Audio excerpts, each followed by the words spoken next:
Salut à tous, c'est Axel de testmobile.fr. Je suis au MWC 2015 sur le stand de LG. J'ai dans la main le LG Spirit qui fait partie de cette nouvelle gamme, composée du Leon, du Joy, du Spirit. Il y en a un troisième également qui s'appelle le Magna, qu'on verra un petit peu plus tard.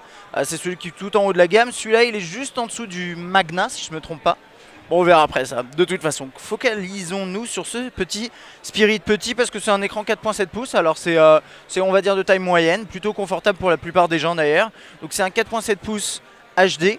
Ça lui fait 312 ppi. Donc on commence à voilà, on est au-dessus de la barre des 300 ppi. C'est pas inintéressant. On est en quad-core 1,3 sous Lollipop avec la surcouche de LG. On a également un appareil photo 5 mégapixels, flash LED. Les touches à l'arrière qu'on verra dans un instant, une caméra frontale de 1 mégapixel, une batterie de 2100 mAh, 1 Go de RAM, 8 Go de mémoire interne. Et puis on a, comme vous le voyez là peut-être à l'écran, on a les knock code, qui est des fonctions qu'on a pu découvrir déjà l'année dernière, voilà, notamment sur le G-Flex, mais pas uniquement.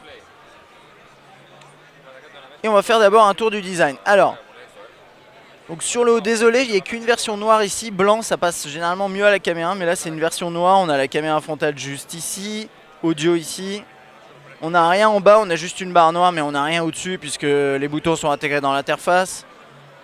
Là, on voit rien, à part une petite encoche. Et a priori, la batterie est amovible, ce qui peut être tout à fait sympathique. Bon, ça peut plaire à pas mal de gens. Jack, rien ici. En bas, micro USB, le micro principal. Et là, à l'arrière, l'appareil photo, flash LED et les touches à l'arrière donc qui permettent, donc ça c'est les gestions de volume et ça c'est on-off, verrouillé, déverrouillé. Donc voilà, j'appuie dessus, vous le voyez pas. Et normalement, voilà, double tap qui fonctionne sans souci. Aussi également la possibilité de le sécuriser à travers un mot de passe que vous faites sur l'écran. C'est ce qui s'appelle le knock code. Donc on est sous le Lollipop. La première chose qui m'a quand même marqué avec ce produit, malgré la sécurité qui est installée dessus, etc. Enfin avec le câble et tout, c'est pas pratique, mais c'est qu'il est léger et est vraiment compact, léger. Alors c'est du plastique, mais on le sent d'ailleurs. Mais il est agréable à prendre en main. C'est un produit plutôt intéressant. Donc je connais pas le prix. On a dû l'indiquer dans les articles. Donc je vous invite à regarder sur Testmobile pour plus d'informations. Et donc on va prendre en main l'interface rapidement. Voilà, donc ça ressemble à ça pour tout ce qui est appel. Donc ça, les contacts, il n'y a pas de contact. Le multitâche s'affiche de cette façon-là. Le menu avec toutes les applications et la possibilité d'aller chercher bien sûr des widgets. L'appareil photo qui est plutôt intéressant, notamment avec... Normalement, il y a cette fonction-là, voilà, c'est devenu un standard chez LG pour prendre des selfies, des autoportraits. Vous avez juste à ouvrir la main en mode caméra frontale pour prendre une photo. C'est assez bien fait et c'est rapide. Quelques réglages ici. On est en 8 mégapixels et Full HD pour la vidéo. Voilà. Voilà. On va regarder un peu à quoi ressemble. Bon, l'interface comme ça ressemble beaucoup au G3.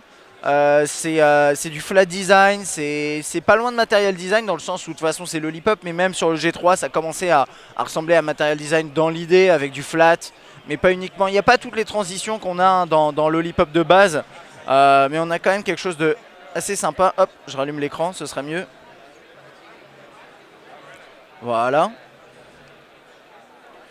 L'écran a l'air plutôt sympa. J'essaie de vous montrer ça de près. Bon, c'est pas forcément facile. De toute façon, ça c'est un truc qu'on testera quand on le recevra. Les angles de vue ont l'air décents. Bon, après à voir quoi, bien sûr. C'est compliqué de se faire un avis complet là-dessus. Calendrier. Bon voilà, qui ressemble à ça, qui est assez pratique, assez bien fait. Voilà, ce sera à peu près tout pour ce LG Spirit, qui est un produit intéressant, un design on va dire original, qui reste bon dans la lignée on va dire de LG, avec les touches à l'arrière, et puis très léger aussi. Ça c'est vraiment un des points qui m'a marqué sur ce produit. L'utilisation du plastique est pas forcément gênant. Puis voilà, c'est à peu près tout. À bientôt.